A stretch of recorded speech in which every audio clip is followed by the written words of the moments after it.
Bismillahirrahmanirrahim. Assalamualaikum warahmatullahi wabarakatuh. Alhamdulillahi rabbil alamin. Wassalatu wassalamu ala ashrafil anbiya'i wal mursalin. Nabiyyina wa rasulina Muhammadin wa ala alihi wa ashabihi wa man tabi'ahum bi ihsanin ila yaumiddin. Allahumma la ilma lana illa ma 'allamtana wa 'allimna ma yanfa'una wa zidna 'ilma innaka antal 'alimul hakim. Allahumma inna nas'aluka 'ilman nafi'an wa rizqan tayyiban wa 'amalan mutaqabbala. Ya hayyu ya qayyum bi rahmatika nastaghith aslih lana sya'nana kullah ولا تكلنا إلى أنفسنا طرفة عين. Amma ba'du, kaum muslimin, kaum muslimat, jemaah subuh yang semoga senantiasa dirahmati, dimuliakan, diridhai dan dilindungi Allah Subhanahu wa taala. Kita lanjutkan membaca kitab Sunan Abi Abdurrahman Ahmad ibn Shu'aib An-Nasa'i rahimahullahu taala, Kitab At-Taharah, kitab yang pertama, bab yang ke-134, di mana tentang mestinya wanita yang bersih dari haid untuk mandi, ya. Dzikrul iktisali minal haid, tentang wajibnya wanita yang habis masa haidnya atau selesai dari haid untuk mandi. Kita sudah baca hadis yang ke-201, 202, 203. Kita lanjutkan ke hadis 204. Alhamdulillah rabbil alamin, wa sallallahu wa sallam wa baraka ala abdihi wa rasulihi nabiyyina Muhammad wa ala alihi wa sahbihi ajma'in. Amma ba'd. فيقول الإمام أبو عبد الرحمن أحمد بن شعيب النسائي رحمه الله تعالى: ذكر الاغتسال من الحيض. قال: أخبرنا الربيع بن سليمان بن داود قال حدثنا عبد الله بن يوسف قال حدثنا الهيثم بن حميد قال أخبرني النعمان والأوزاعي وأبو معين وهو حفص بن غيلان عن الزهري قال: أخبرني عروة بن الزبير وعمرة بنت عبد الرحمن عن عائشة رضي الله عنها أنها قالت: استحيضت أم حبيبة بنت جحش رضي الله عنها امرأة عبد الرحمن بن عوف وهي أخت زينب بنت جحش رضي الله عنها، فاستفتت رسول الله صلى الله عليه وسلم فقال لها رسول الله صلى الله عليه وسلم: إن هذه ليست بالحيضة ولكن هذا عرق، فإذا أدبرت الحيضة فاغتسلي وصلي، وإذا أقبلت فاتركي لها الصلاة. قالت عائشة رضي الله عنها: فكانت تغتسل لكل صلاة وتصلي، وكانت تغتسل أحيانا في مركن في حجرة أختها زينب وهي عند رسول الله صلى الله عليه وسلم، حتى أن حمرة الدم لتعلو الماء فتخرج فتصلي مع رسول الله صلى الله عليه وسلم، فما يمنعها ذلك من الصلاة.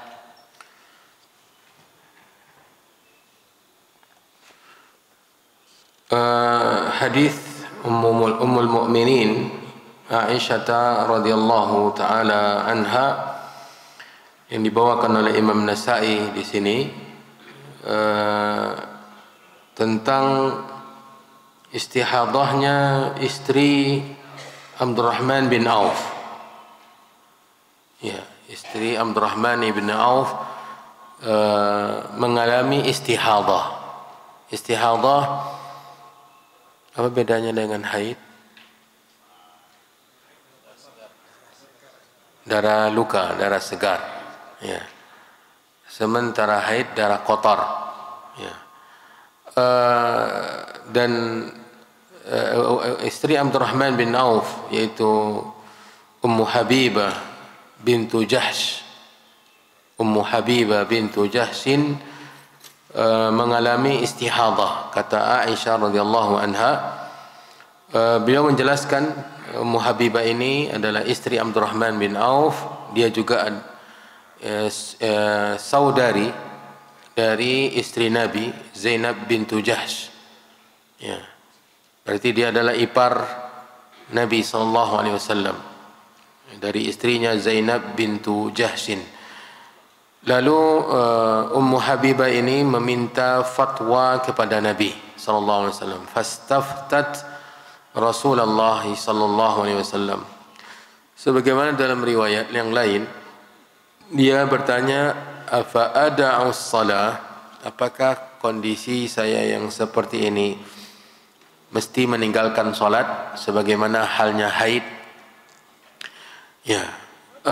Atau yang lain-lainnya, bagaimana tata cara membedakan antara masa haid dengan tetap berlanjutnya istihadah tersebut. Karena wanita yang istihadah juga haid, ya, juga haid. Itu yang dijelaskan tentang maksud istifta'nya beliau kepada Nabi. Istifta' minta fatwa, ya. Faqala laha Rasulullah sallallahu alaihi wasallam, lalu Nabi berkata kepada beliau, Ummu Habibah, inna hadhihi laysat bil haidah. Itu yang pertama, bahwa yang menimpamu ini bukan haid, ya, sehingga engkau mesti meninggalkan salat. Dia bukan haid. Walakin hadza irqun, akan tetapi ini adalah irqun, darah yang keluar disebabkan pembuluh darahnya yang pecah atau luka, ya. Fa idza itu penjelasan dari Nabi yang pertama, menetapkan bahwa itu bukanlah haid yang menjadikan wanita yang ditimpa oleh darah tersebut mesti tidak salat, ya. Berarti wanita yang istihadah tetap salat. Wanita yang istihadah tetap salat, tidak boleh meninggalkan salat. Kemudian tuntunan Nabi ketika untuk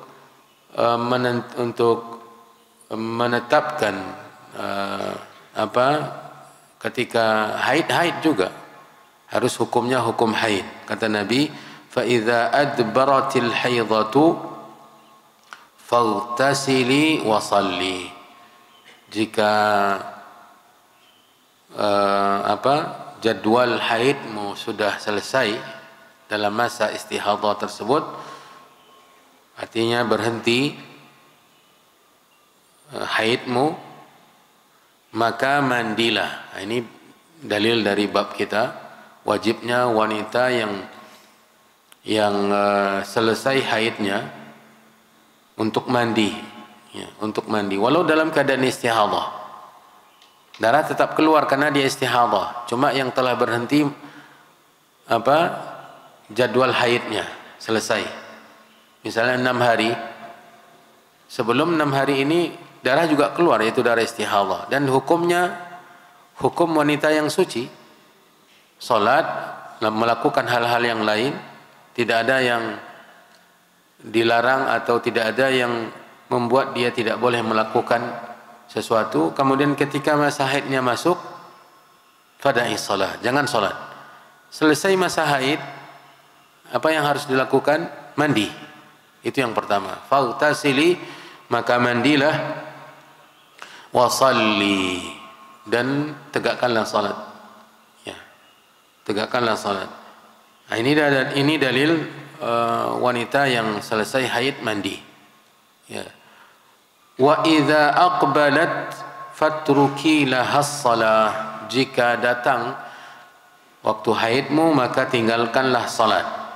Ya. Ketika datang waktu haidmu, tinggalkanlah salat, karena wanita haid tidak boleh salat. Wanita haid tidak boleh salat.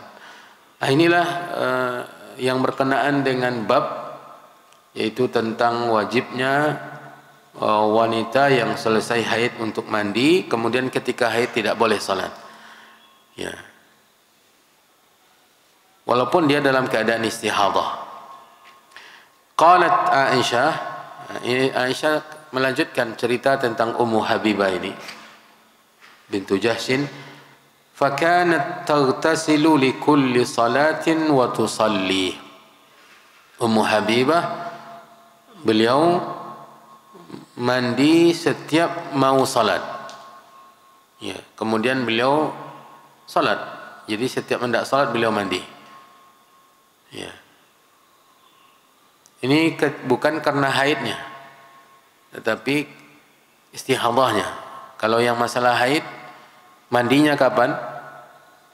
Selesai haid. Bukan setiap hendak salat, tetapi selesai haid 6 hari, 7 hari, 8 hari. Bedanya mandi yang sebelumnya tentang selesai haid ini dengan mandi yang diceritakan oleh Aisyah sekarang, bahwa Ummu Habibah setiap hendak salat mandi. Bedanya apa? Tadi kan Nabi mengatakan, jika selesai masa haidmu wahai Ummu Habibah, di masa engkau istihadah, mandilah. Itu mandi pertama, yaitu selesai haid. Kemudian kata Aisyah bercerita, Ummu Habibah ini yang ia lakukan adalah setiap hendak salat dia mandi, dibersihkannya bekas darah atau tempat keluarnya darah, kemudian dia mandi, lalu salat. Itu dilakukannya setiap hendak salat. Apa beda antara dua mandi ini? Hukumnya yang beda. Yang pertama wajib. Ya. Selesai haid, wajib atau tidak mandinya? Wajib. Yang dilakukan oleh Ummu Habibah setiap hendak salat itu mandi, itu bersih-bersih, bukan mandi wajib. Karena dia tidak, darah yang keluar itu bukan darah yang membuat dia dalam keadaan haid. Dia tetap salat. Makanya setiap hendak salat dia mandi. Berarti darah itu bukan darah yang menghalangi dia untuk salat. Maka mandinya dia mandi bersih-bersih. Ya, mandi bersih-bersih, ya. Kemudian ini cerita Aisyah, ya, lanjutannya, wa kanat taghtasilu ahyanan fi mirkanin fi hujrati ukhtiha Zainab. Terkadang Ummu Habibah ini mandinya di mirkan adalah inaun kabir, bejana yang besar. Ya, bejana yang besar, baskom besar. Ya, seperti itulah kira-kira, tempat air dan wadah yang besar. Ummu Habibah ini terkadang mandinya di mirkan fi hujrati ukhtiha, di rumah kecil saudarinya Zainab. Ya, berarti di rumah siapa? Di rumah Nabi SAW bersama saudarinya Ummu Zainab, istri Nabi. Kadang Ummu Habibah ini mandi di tempat mandi di rumah saudarinya Zainab bintu Jahshin, istri Nabi SAW, Ummul Mukminin radhiyallahu taala anha wa ardhaha. Wa hiya 'inda Rasulillah SAW. Ummu Salamah, Ummu Zainab adalah istri Nabi. Wahia inda Rasulullah SAW. Atau bisa jadi di yang pertama memang inda Rasulullah, maksudnya adalah istri Nabi, dan kemungkinan, tetapi wallahu alam, ya, jauh, yaitu ketika giliran Zainabnya, ya, bersama Nabi SAW. Bisa jadi itu maksudnya, tetapi yang pertama adalah menjelaskan bahwa Zainab saudarinya ini adalah istri Nabi alaihi salatu wassalam. Hatta, ini cerita Aisyah, hatta anna humratad dami la ta'lul ma. Hatta humratad dami la ta'lul ma. Sampai-sampai memerahnya darah haid itu, ini menunjukkan darah istihadah. Darah istihadah itu nampak di permukaan air, ya, berada di permukaan air. Mungkin permukaan air yang ada di lantai bekas mandinya, ya, karena tentu ketika mandi ya darah akan dibersihkan oleh air dan bergabung dengan air, kemudian berada di lantai, maka nampak, ya, bekas warna merah darah di permukaan air yang ada di lantai bekas mandi beliau. Kemudian wa takhruju fa tusalli ma'a Rasulillah SAW. Beliau keluar dari tempat mandi kemudian ikut salat berimaman dengan Nabi SAW, tentunya di masjid. Ya. Fama yamna'uha dzalika minas shalah. Istihadah itu tidaklah menghalangi beliau Ummu Habibah dari melaksanakan salat. Bayangkan, bukan 1-2 hari. Berapa tahun dia istihadah? 7 tahun. Kalau normal haidnya, berapa kali haid yang akan dia lalui untuk selama 7 tahun itu. Nah, haid kan per bulan. 7 tahun berapa bulan? Ya. Bayangkan bagaimana lamanya ketidakjelasan keadaannya yang dia lalui. Makanya dia sangat membutuhkan fatwa dari Nabi SAW, dan fatwa Nabi sangat jelas.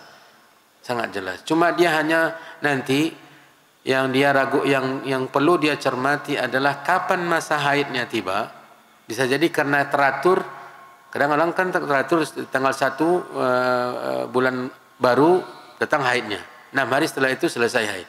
Jadi dengan siklus kalendernya.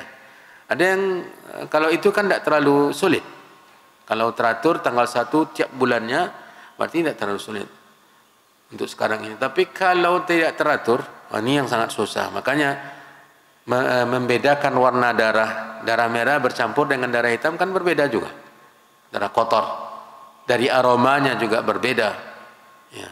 Walaupun bercampur antara darah istihadah yang merah, yang segar, dengan darah haid, tetapi tetap berbeda dengan hanya sekedar yang keluar itu darah istihadah.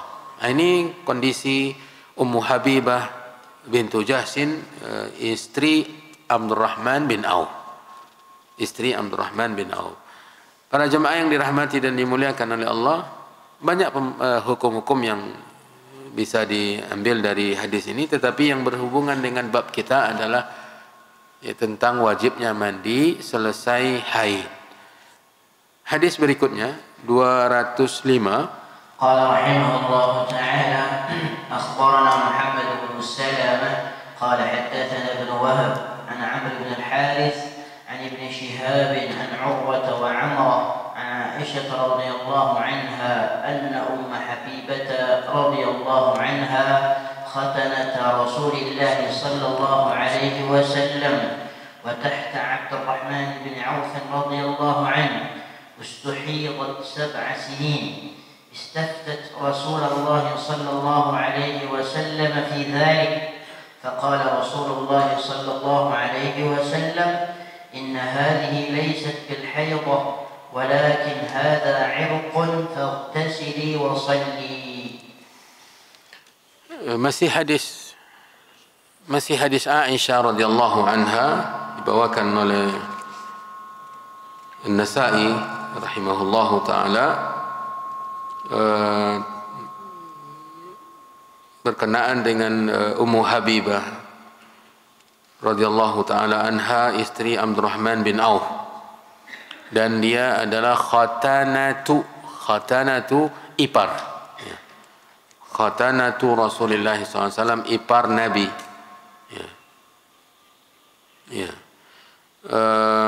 Beliau mengalami istihadah selama 7 tahun. Dan meminta fatwa kepada Nabi SAW berkenaan dengan istihadahnya.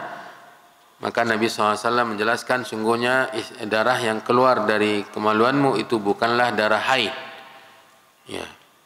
Dia adalah darah luka, dari pecahnya pembuluh darah. Maka faghtasili wasalli, mandilah dan salatlah. Mandi di sini bila digabungkan semua riwayat, maksudnya adalah mandi ketika datang waktu haidnya. Di saat istihadah itu datang jadwal haidnya, maka selesai dari haidnya dia mandi. Kemungkinan yang kedua adalah yang dilakukan oleh Ummu Habibah. Itu setiap hendak salat dia mandi. Karena mungkin gerah juga. Atau tidak nyaman. Aroma tetap, yang darah tetap darah. Yang darah tetap darah. Terkadang kan tentu darah itu keluarnya banyak. Beda dengan darah haid. Kalau darah haid kan awalnya plek-plek, kemudian baru nanti tumpahnya banyak. Nah, kemudian sedikit akhirnya juga plek. Kalau yang ini enggak. Ini keluarnya mengalir, keluarnya seperti darah luka biasa. Ya. Nah, sehingga banyak. Tentu beliau tidaklah nyaman untuk sholat bila tidak mandi terlebih dahulu. Bisa jadi ini maknanya ini juga anjuran untuk mandi, atau maksud yang pertama adalah mandi bila tiba masa haidnya dan selesai haid tersebut diperintah oleh Nabi untuk mandi dan hukumnya wajib. Ya, sebagaimana yang telah kita jelaskan, karena dikuatkan oleh kata-kata wasalli. Berarti mandi sebelum salat itu adalah mandi wajib, karena dikaitkan dengan mandi perintah salat tersebut. Kata Nabi, mandilah dan salatlah. Salat yang di sini adalah salat fardu, ya, salat yang diperintah oleh agama. Untuk salat tersebut mesti mandi, dan ini maksudnya adalah selesai dari haidnya. Wallahu a'lam. Berikutnya 206. قال رحمه الله تعالى أخبرنا قتيبة قال حدثنا الليث عن ابن شهاب عن عروة عن عائشة رضي الله عنها قالت استفتت حبيبة بنت جحش رضي الله عنها رسول الله صلى الله عليه وسلم فقالت يا رسول الله إني أستحاض فقال إنما ذلك عرق فاغتسلي وصلي فكانت تغتسل لكل صلاة. Ya, masih hadis Ummul Mukminin Aisyah radhiyallahu anha yang dibawakan oleh Imam Nasa'i, dan isinya hampir sama dengan sebelumnya, kisah tentang Ummu Habibah bintu Jahsh yang istihadah, dan dia meminta penjelasan kepada Nabi SAW. Lalu Nabi SAW menjelaskan bagaimana atau apa yang mesti ia lakukan. Yang pertama adalah mandi, kemudian sholat. Ya. Perintah ini, mandi ini, bila yang dimaksud adalah mandi setiap sholat, maka hukumnya adalah sunnah. Tetapi bila yang dimaksud adalah selesai haid di saat istihadah itu, maka mandi di sini adalah mandi wajib. Ya. Yaitu mandi setelah selesai haid. Dan ini yang diinginkan oleh Nasa'i, karena dia letakkan di bawah bab mandi, perihal mandi yang disebabkan haid. Ya, jadi itu dalilnya, dan dia melakukannya setiap salat. Ini mandi sunat. Ummu Habibah mandi setiap kali hendak salat. Ini maksudnya adalah mandi sunnah. Wallahu a'lam. 207. قال رحمه الله تعالى أخبرنا قتيبة قال حدثنا الليث عن يزيد بن أبي حبيب عن جعفر بن ربيعة عن عراك بن مالك عن عروة عن عائشة رضي الله عنها أن أم حبيبة رضي الله عنها سألت رسول الله صلى الله عليه وسلم عن الدم فقالت عائشة رضي الله عنها رأيت مركنها ملآن دما فقال لها رسول الله صلى الله عليه وسلم امكثي قدر ما كانت تحبسك حيضتك ثم اغتسلي. أخبرنا قتيبة مرة أخرى ولم يذكر جعفرا. Masih hadis Ummul Mukminin Aisyah radhiyallahu anha, dibawakan oleh An-Nasa'i rahimahullah, tentang Ummu Habibah juga, ya, yang menanyakan perihal darah kepada Nabi. Dan Aisyah berkata, saya melihat di tempat mandinya, ya, penuh dengan air, penuh dengan darah. Berarti ketika mandi darah turun, dan banyak di tempat mandi beliau, karena mandinya di rumah Zainab, saudarinya. Faqala la Rasulullah sallallahu alaihi wasallam, Nabi SAW bersabda kepadanya, umkuthi qadra ma kanat tahbisuki haidatuki. Menetaplah kamu seukuran engkau dihalangi oleh haidmu, maksudnya tidak salat, ya. Meninggalkan salat selama masa haidnya. Kemudian nanti kalau sudah selesai haid maka mandilah. Ini dalil yang berkenaan dengan bunyi bab, ya. Imam Nasa'i membawakan sanad yang lainnya, yaitu dari Qutaibah juga. Cuma di sana tidak ada lagi Ja'far ibn Rabi'ah. Ya, tidak ada Ja'far ibn Rabi'ah. Di sini kan Yazid bin Abi Habib an Ja'far ibn Rabi'ah an Iraq bin Malik an Urwah. Di lafaz atau di jalur sanad yang baru itu tanpa ada Ja'far ibn Rabi'ah. Ya. Tanpa ada Ja'far ibn Rabi'ah. Walaupun demikian tetap andai saja ini sanad yang sekarang ini terputus, ya, tetapi hadisnya kan sudah sekian banyak jalur dibawakan oleh An-Nasa'i rahimahullahu ta'ala, tidak akan berpengaruh apa-apa. 208. Qala rahimahullahu ta'ala akhbarana Qutaibah an Malik an Nafi' an Sulaiman bin Yasar عن أم سلمة تعني أن امرأة كانت تهراق الدم على عهد رسول الله صلى الله عليه وسلم فاستفتت لها أم سلمة رضي الله عنها رسول الله صلى الله عليه وسلم فقال لتنظر عدد الليالي والأيام التي كانت تحيض من الشهر قبل أن يصيبها الذي أصابها فلتترك الصلاة قدر ذلك من الشهر فإذا خلفت ذلك فلتغتسل ثم لتستغفر ثم لتصلي. Ini hadis yang terakhir ini sangat detail ya, walaupun pendek tetapi dia memberikan urutan yang memahamkan kita kepada permasalahan ini dengan jelas. Adalah hadis Ummu Salamah, hadis yang baru. Sebelum-sebelumnya adalah hadis Aisyah Ummul Mukminin. Sekarang ini hadis Ummu Salamah, istri Nabi sallallahu alaihi wasallam. Ia bercerita tentang seorang wanita kanat tuhraqud dama, yang mengalir darah dari kemaluannya di masa Nabi SAW. Bisa jadi maksudnya adalah siapa? Ummu Habibah tadi, istri Abdurrahman bin Auf. Fastaftat laha Ummu Salamah Rasulullah SAW. Maka Ummu Salamah membantunya untuk memintakan fatwa kepada Nabi SAW. Faqal, Nabi SAW memberikan jawaban atau fatwa, litanzur adadal layali wal ayyami allati kanat tahidu minas syahri. Itu yang tadi sempat kita sampaikan, untuk menetapkan kapan waktu haid, kapan waktu istihadah yang tetap keluar darah, yaitu dari jadwal normalnya yang rutin, yang teratur. Hendaklah dia melihat jumlah hari, malam dan hari di mana dia sebelum-sebelumnya haid.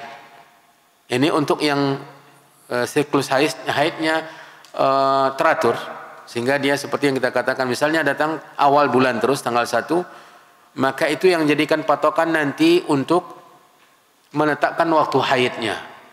Ya. Kata Nabi SAW, litanzur adadal layali wal ayyami allati kanat tahidu minasy syahri qabla an yusibaha alladhi asabaha, sebelum dia ditimpa oleh istihadah ini. Faltatrukis salata qadra dzalika minasy syahri, maka ketika jadwal haidnya sebelum istihadah itu menimpanya, itu yang dia jadikan sebagai patokan, dan ketika tiba jadwalnya tanpa melihat bedanya warna darah karena dia haidnya teratur, maka selama masa haid itu dia tidak salat. Ya. Faltatruk as-salata qadra dzalika minasy syahri. Misalnya 6 hari setiap awal bulan.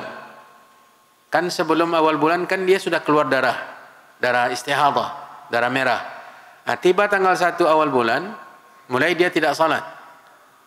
Tanggal 2, tanggal 3, tanggal 4, tanggal 5, tanggal 6, dan biasanya sebelum istihadah 6 hari, maka tanggal 7 dia sudah mulai salat lagi, walaupun darah tetap keluar, tetapi itu bukan lagi darah haid. Nah, ketika sampai tanggal 6, Dia tidak membedakan lagi karena darah keluar terus. Bagaimana cara membedakan mana kapan berhenti haidnya? Dia patokannya jadwal yang rutin tadi, jadwal yang teratur. Ketika sampai tanggal 6, ini yang kata Nabi, fa idza khallafat dzalika, kalau sudah berakhir itu, faltaghtasil, ini dalilnya, maka hendaklah dia mandi. Ini mandi apa? Mandi haid, mandi wajib. Thumma litastasfiri, ya. Kemudian hendaklah dia membuat pembalut. Ya, istisfar artinya meletakkan sesuatu di tempat keluarnya darah. Ya. Kemudian salat. Ini agar nanti ketika dia sedang salat, darah itu tidak meleleh di pahanya. Ya, karena beda dengan darah haid. Ya. Darah istihadhah itu tidak membuat dia merasa tidak nyaman, maka Nabi SAW perintahkan untuk istisfar, maksudnya adalah untuk membuatkan atau meletakkan semacam kapas. Di sini apa artinya? Kain, ya, kain. Ya, seperti yang kita isyaratkan dahulu, orang wanita-wanita haid itu meletakkan semacam anduk kecil atau kain yang menyerap di celana dalamnya, kemudian darah haidnya berkumpul di sana, nanti dibersihkan. Begitu juga yang dilakukan ketika istihadhah. Saat sholat, masa haid selesai dan dia mandi, kemudian dia letakkan pembalut itu di tempat keluarnya darah, kemudian dia sholat. Nyaman dia. Inilah tuntunan dari Nabi SAW. Dan itu hadis yang terakhir tentang masalah ini, yang menjadi inti dari pembahasan semua hadis itu adalah wajibnya mandi haid. Wajibnya mandi setelah selesai haid. Dan bahkan wanita yang haidnya ketika istihadhah. Kalau tanpa istihadhah jelas ya, jelas. Tapi ini masalahnya adalah orang wanita yang istihadhah, selesai masa haidnya dia tetap wajib mandi, walaupun darah tetap masih keluar, yaitu darah istihadhahnya. Kalau wanita istihadhah saja tetap mandi, ya, selesai masa haidnya, maka wanita yang tidak istihadhah selesai masa haid tetap wajib mandi. Ya, tentu lebih lagi, ya, wajib mandi. Dan mandi istihadhah, mandi wajib haid ini sama dengan mandi junub. Ya, sudah ada pembahasan tentang mandi junub? Belum. Ya, dia sama dengan mandi junub, yaitu membasahi semua badan dengan air. Ya, semua badan disirami atau dibasahkan dengan air tanpa terkecuali dengan niat mengangkat hadas besar, yaitu selesainya haid dan juga junub. Ini hadas besar yang harus diangkat dengan mandi, membasahi semua badan dari ujung rambut sampai ujung kaki tanpa terkecuali. Ya. Nah, inilah mandi yang menyampaikan ke tingkat sah. Mandi itu membasahi semua badan dengan niat mengangkat hadas. Nah, kemudian selain dari itu adalah pembahasan tentang istihadhah tadi. Ya. Bagaimana membedakan masa haid dengan masa istihadhah. Kalau haidnya teratur, maka cukup dengan melihat kalender saja. Tetapi kalau tidak teratur, ya, maka dia melihat warna darah. Warna darah. Kalau juga tidak, menyamakan dengan wanita-wanita yang terdekat dengan dia, saudarinya yang juga haid. Kapan datang haidnya saudarinya, itu jadi patokan. Apalagi kalau dia pertama-tama haid. Pertama-tama haid ternyata hampir berdekatan dengan saudari-saudarinya yang lain. Ya. Nah, ini beberapa cara yang dijelaskan oleh fuqaha tentang bagaimana menetapkan datangnya haid ketika istihadhah. Wallahu a'lam. Selesai kita dari bab yang ke-134. Ini bab 135 berhubungan juga dengan haid. Dengan haid. Tentang al-aqra, ya, atau quru. Quru ini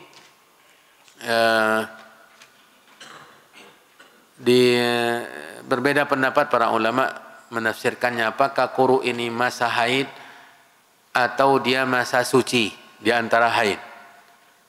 Kedua-duanya pendapat yang kuat, dan di sini An-Nasa'i seakan-akan menyatakan bahwa yang dimaksud dengan quru adalah haid. Yang dimaksud dengan quru adalah haid. Ayatnya apa yang ada quru?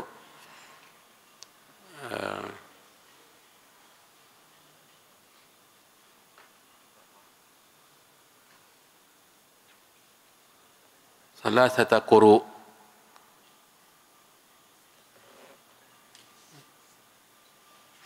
Al-Baqarah.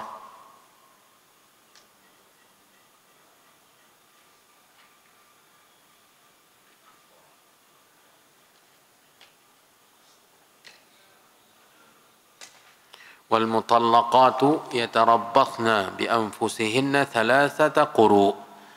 Wanita-wanita yang dicerai, masa penantiannya dengan mereka masing-masing itu 3 quru. Nah, 3 quru ini yang khilaf para ahli tafsir. An-Nasa'i di sini membawakan dalil-dalil bahwa yang terkadang yang dimaksud dengan quru itu adalah haid itu sendiri. Makanya khilaf para ulama, apakah dia haid itu sendiri maksudnya 3 kali haid, yang 3 quru tadi 3 kali haid, atau 3 kali suci dari haid. Ya. Yang ada di bawah bab ini nanti hadis-hadisnya berkenaan dengan quru yang bermakna haid.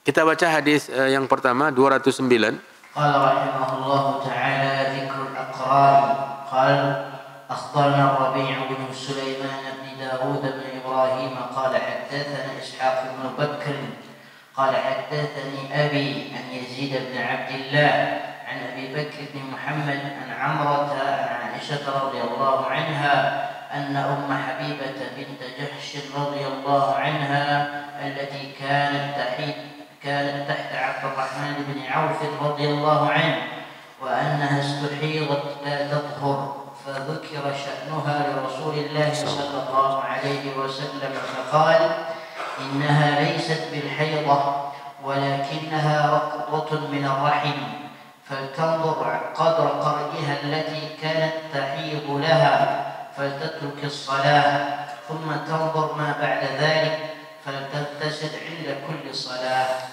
Hadis Ummul Mukminin Aisyah radhiyallahu anha menceritakan tentang Ummu Habibah yang tadi juga, tentang istihadahnya dia, di mana dalam hadis ini Nabi SAW mengungkapkan kata quru, faltanzur qadra qar'iha allati kanat tahidu laha. Ketika istihadah itu maka hendaklah dia melihat, memperhatikan ukuran haidnya, yang dia haid, ukuran hari. Ini untuk yang teratur tadi yang kita katakan. Jadi kata quru di sini muncul dalam hadis. Ya, qadra qar'iha. Quru di sini kalau maknanya di sini adalah haid. Karena Nabi SAW mengatakan, lihatlah ukuran masa atau hari-hari haidnya sebelum istihadah. Ini hadis yang menjelaskan tentang adanya kata quru dari hadis Nabi yang maksudnya adalah haid, yang maknanya adalah haid. Faltanzur qadra qar'iha. Hendaklah wanita itu melihat, menghitung, memperhatikan ukuran haid yang mana dia haid, ukuran harinya. Kalau normal berarti tidak terlalu susah untuk menetapkan kapan dia haid di hari-hari istihadahnya, kapan tidak. Jadi Nabi mengungkapkan kata apa? Quru, yang artinya adalah haid, yang artinya adalah haid. Ketika datang waktu haid atau waktu quru'nya, hendaklah dia meninggalkan salat. Kemudian dia juga perhatikan kapan berakhir. Kalau sudah berakhir, maka hendaklah dia mandi. Ini sesuai dengan bab sebelumnya. Dan di sini ditekankan hendaklah dia mandi setiap hendak salat. Maksudnya mandi sunnah untuk bersih-bersih. Wallahu a'lam. 210. قال رحمه الله تعالى أخبرنا محمد بن المثنى قال حدثنا سفيان عن الزهري عن عمرة عن عائشة رضي الله عنها أن أم حبيبة بنت جحش رضي الله عنها كانت تستحاض 7 سنين فسألت النبي صلى الله عليه وسلم فقال ليست بالحيضة إنما هو عرق فأمرها أن تترك الصلاة قدر أقرائها وحيضتها فتغتسل وتصلي فكانت تغتسل عند كل صلاة.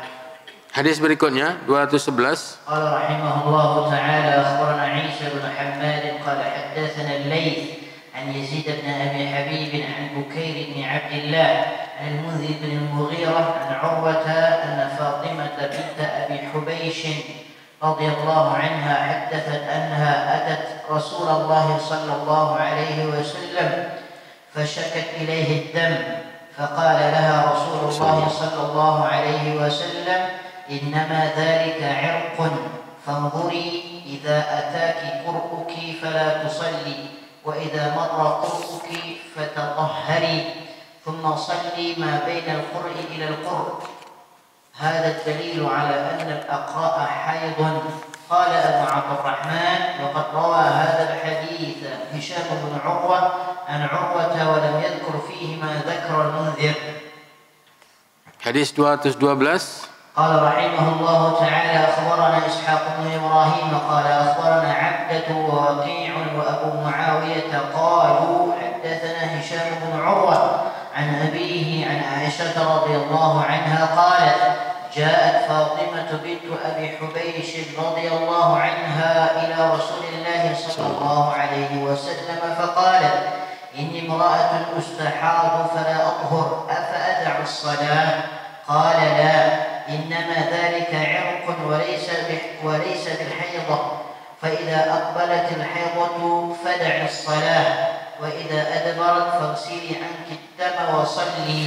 Ya, ada 4 hadis yang dibawakan oleh An-Nasa'i di sini, keseluruhannya dari riwayat yang pertama dan yang kedua serta yang keempat itu dari Aisyah Ummul Mukminin radhiyallahu taala anha. Yang ketiga 211 itu dari Fatimah bintu Abi Hubeish.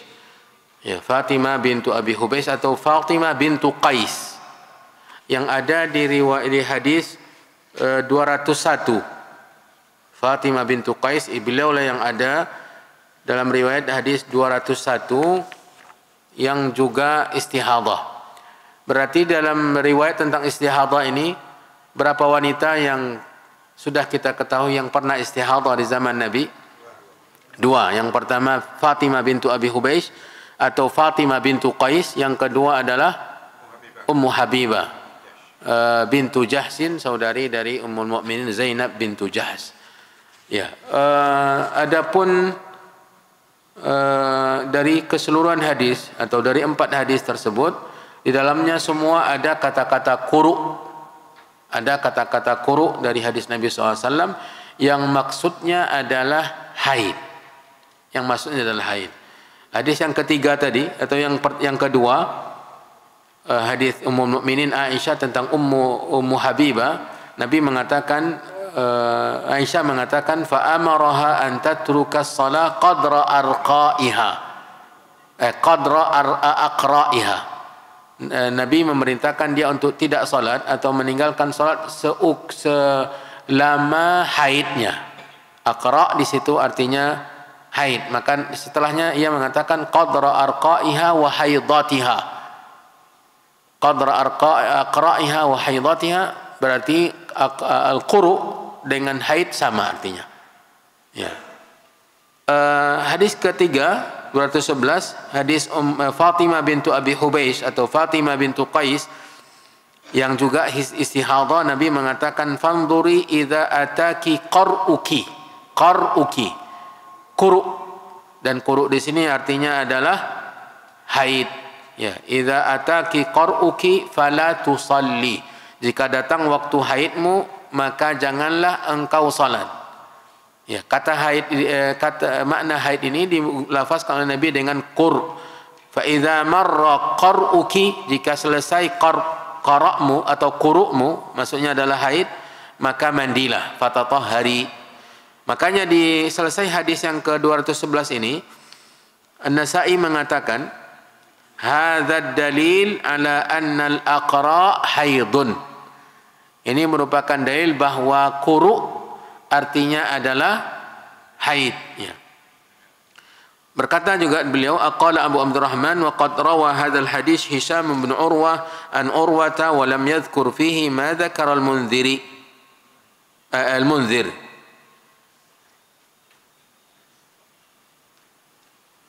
Berarti hadzal dalil ala anna al-aqra' haidun, ini perkataan Al-Munzir bin Mughirah, ya.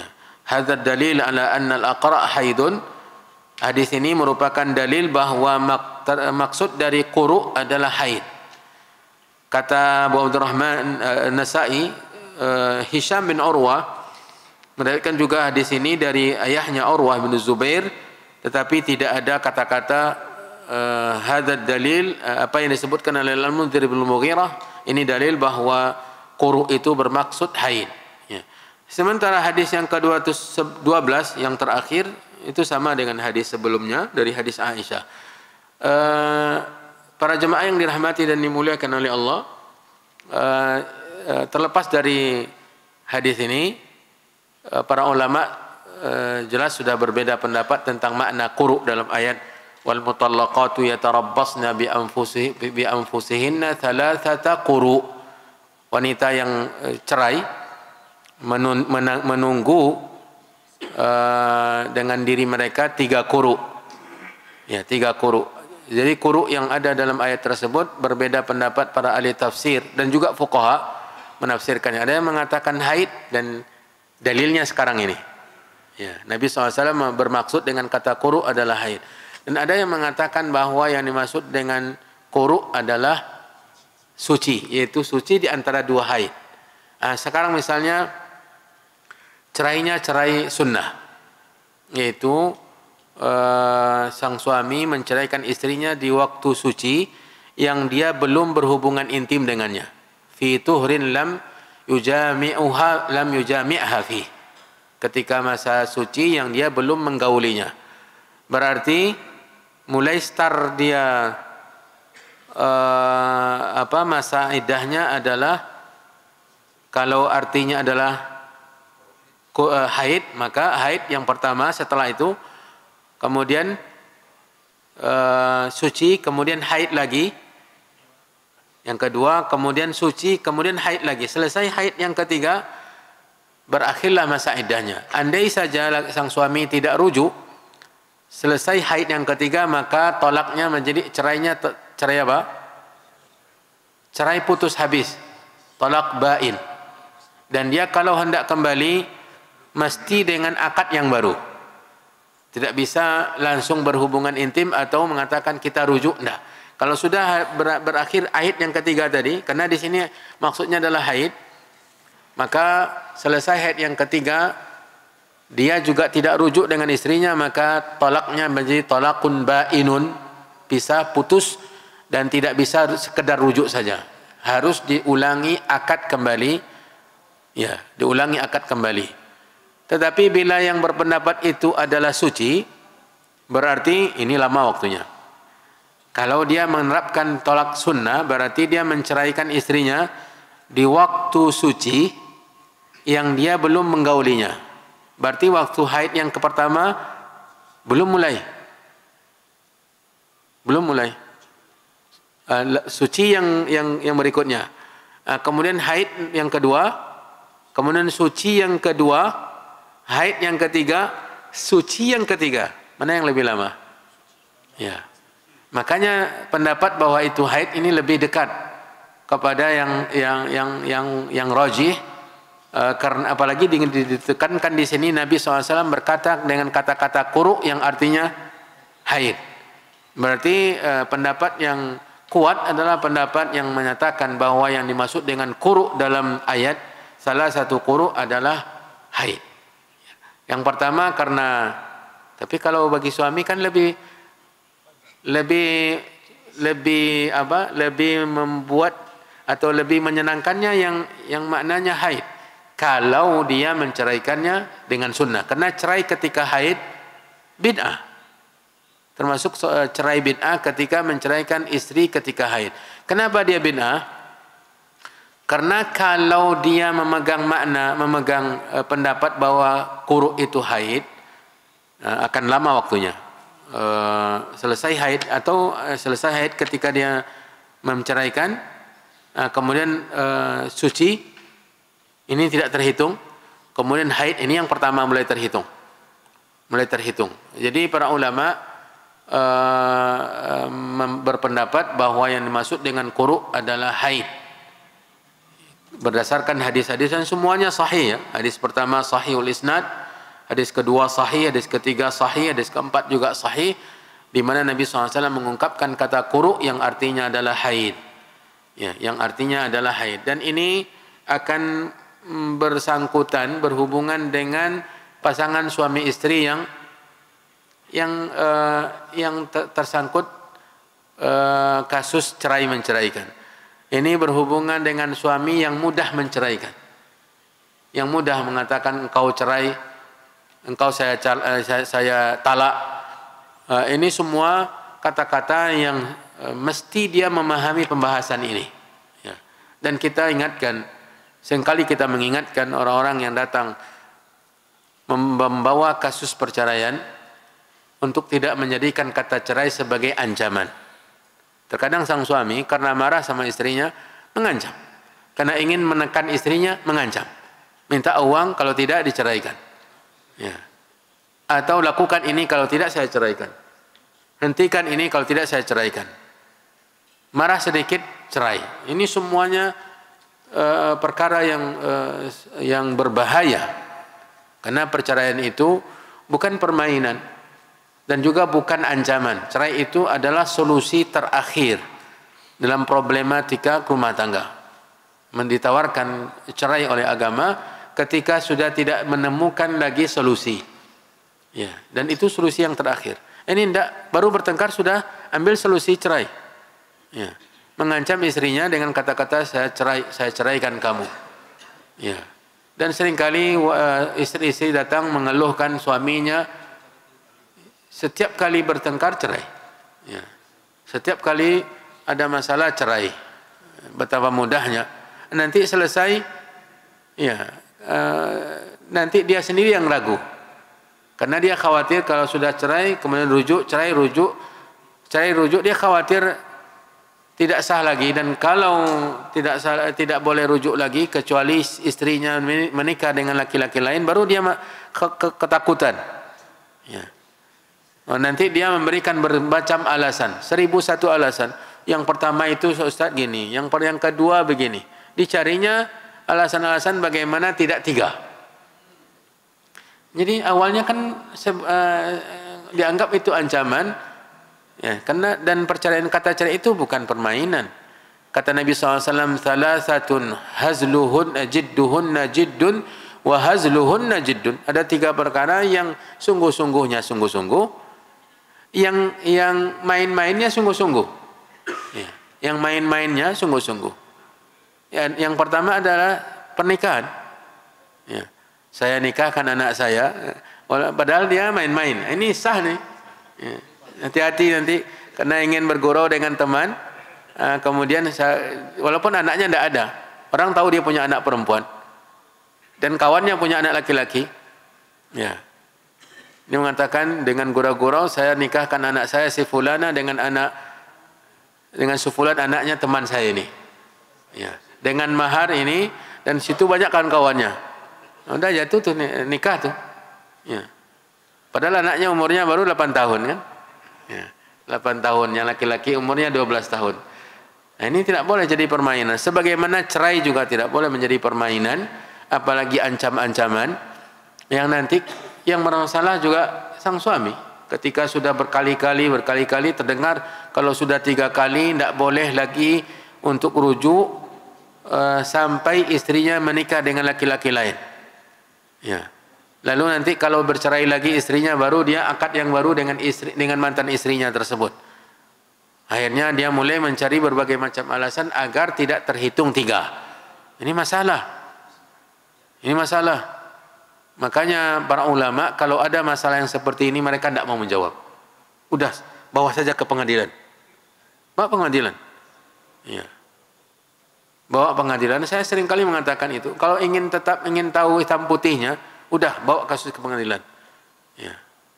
Kalau dari hanya masalah awal-awal saja, kita memberikan solusi ya dengan nasihat-nasihat yang seperti tadi. Jadi Bapak Ibu yang dirahmati dan dimuliakan oleh Allah Subhanahu wa taala, masalah quru yang berarti adalah haid ini pembahasan yang sangat penting untuk diketahui dalam rumah tangga, apalagi rumah tangga yang suaminya mengobral kata cerai. Mengobral dengan murah kata cerai, dengan berhati-hati. Ya, berhati-hati dan rujuk setelah jatuhnya talak. Sebenarnya sangat utama kalau ada saksi. Apalagi kalau cerainya ada yang mengetahui. Misalnya keluarga dekat atau keluarga besar mengetahui ada cerai di antara pasangan suami istri, maka ketika rujuknya itu utamanya menghadirkan saksi. Menghadirkan saksi. Sebagaimana cerainya ada saksi. Tetapi kalau cerai itu tidak ada yang mengetahui kecuali pasangan suami istri, maka jangan datangkan saksi. Mengumbar aib namanya. Dia diceraikan dan istri tahu dia diceraikan dan mereka pisah ranjang, tetap satu rumah dan pisah ranjang karena bisa jadi mereka bercerainya karena rumahnya tetap rumah suaminya, di rumah suaminya. Nanti kalau hendak rujuk, hendak masuk kamar saja, berhubungan intim, setelah itu terhitung rujuk tanpa harus mendatangkan saksi. Kalau seandainya cerainya tidak ada yang mengetahui. Ya. Tetapi kalau ada cerainya diketahui oleh orang, oleh keluarga, maka bagusnya agar mereka tidak ada prasangka-prasangka yang tidak baik. Loh, katanya sudah cerai kok masih berdua-duaan, masih tidur sekamar berdua. Saksikan mereka, saya memang sudah menceraikan istri saya, tetapi sekarang kami sudah rujuk. Akhirnya mereka tahu. Dengan kalau keadaannya tidak ada seorang pun yang tahu. Barusan kemarin suami menceraikan istrinya dan istrinya tahu bahwa suami menceraikan dia, dan ternyata 3 hari setelah itu dia rindu dengan istrinya. Ya, akhirnya balik lagi, tidak perlu datangkan saksi. Tetapi ini harus bertakwa kepada Allah Subhanahu wa taala. Jangan menjadikan ini sebagai permainan. Ya. Jangan menjadikan permainan. Makanya tidak ada seindah atau tidak ada bagus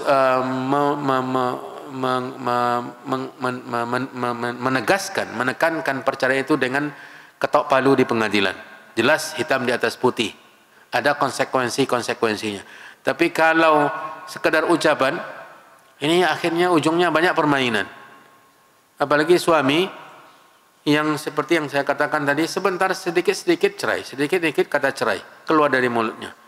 Orang yang temperamental yang luar biasa, emosi luar biasa, dan memang dia tidak KDRT ya, tetapi ini lebih dari KDRT. Kata cerai itu paling ditakutkan oleh seorang istri. Suaminya, karena merasa istrinya takut mendengarkan kata cerai sehingga dijadikan sebagai senjata. Maka bertakwalah kepada Allah, wahai para suami. Dan subhanallah, saya tidak bermaksud apa-apa. Sebagian istri itu ketika ditanya, ibu suaminya siapa? Suaminya ngaji sama ustaz kok. Ya, suami saya ngaji sama ustaz. Ngaji kapan? Ngaji Sahih Muslim dahulunya. Ngaji Sahih Muslim. Ya.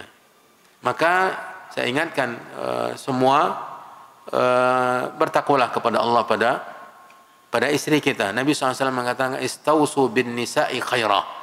Berbuat baiklah kepada wanita-wanita.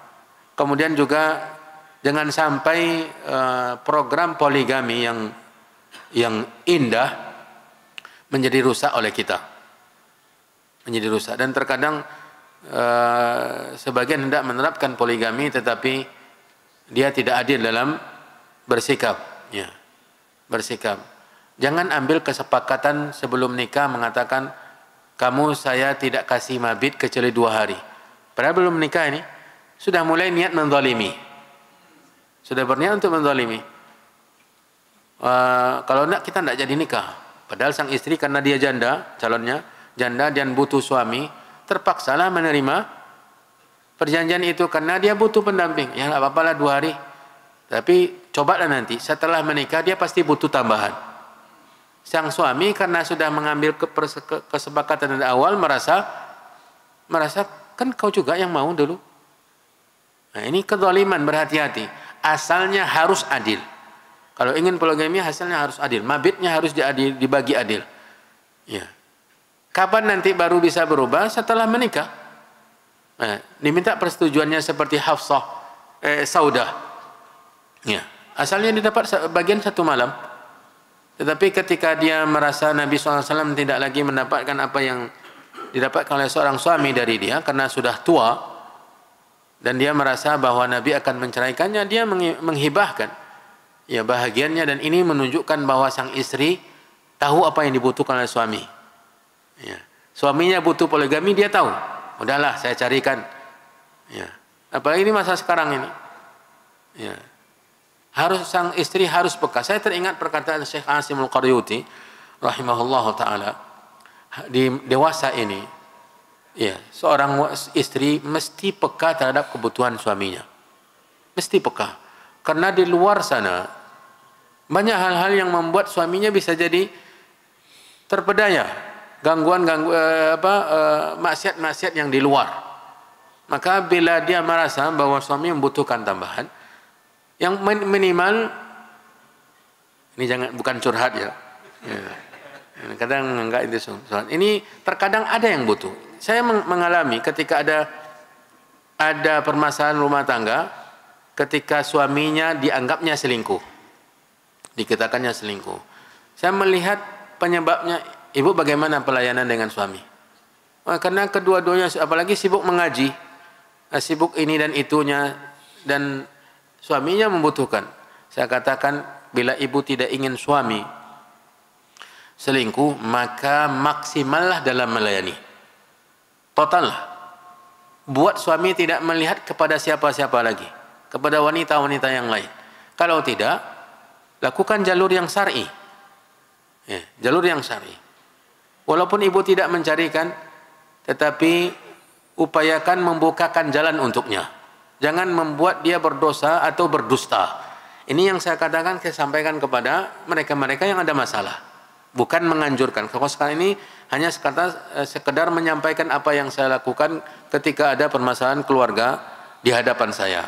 Para jemaah yang dirahmati dan dimuliakan oleh Allah Subhanahu wa taala, itulah masalah quru yang membuat kita merembet-rembet sampai kepada poligami. Wallahu taala alam, wa sallallahu wasallam wa baraka wa an'am ala nabiyyina wa rasulina Muhammad wa ala alihi wa ashabihi wa man tabi'ahum bi ihsanin ila yaumiddin. Subhanakallahumma wa bihamdika asyhadu an la ilaha illa anta astaghfiruka wa atubu ilaik. Wassalamualaikum warahmatullahi wabarakatuh.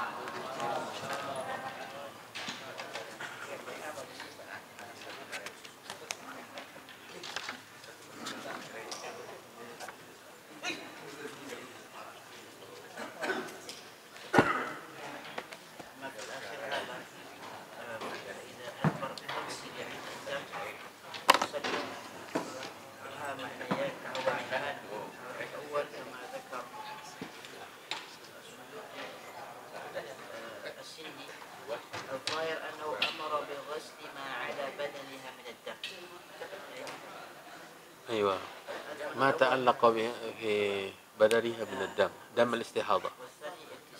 الاغتسال يعني غسل السنة. نعم جيد. وهي طبقت الثانية أظن كما ذكرت عائشة، وكانت تغتسل لكل صلاة.